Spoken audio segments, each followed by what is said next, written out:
My name is Jeff Coley. I'm from Norwood, North Carolina, and I have a 1983 blown Pro Street C10. It's a 383, and it's got twin stack 671 superchargers, and it's streetable. Never been on the track, never been on the dyno. Don't care to go to either one. We built it to do car shows and cruise ins, and that's it. We drive it everywhere. Every now and then we'll go to Sonic and get something, and maybe even go to the grocery store and get some groceries. The interior, I believe, is out of a 2000s model S10. Not really sure.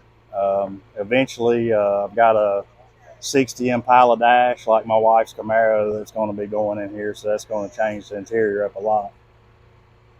The wing was done by Troy Wilson at Wilson Fabricating in Mooresville. He done that.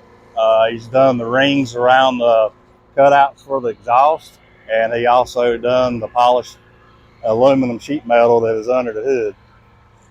Tell me more about what it takes to stack blowers. Oh man, it's you got to know the right people to get it done. I went with David Taylor at DC Blowers. He gave me all the hardware. I actually bought the upper supercharger that's on it from him, and rad belt guards. I think they make some of the coolest looking belt guards. So this is a small block, 383. Yes, a 383. AFR aluminum heads. So tell me about your valve covers. The valve covers are Larson Engineering valve covers. They're tricky to find, and when you find them, they're really pricey.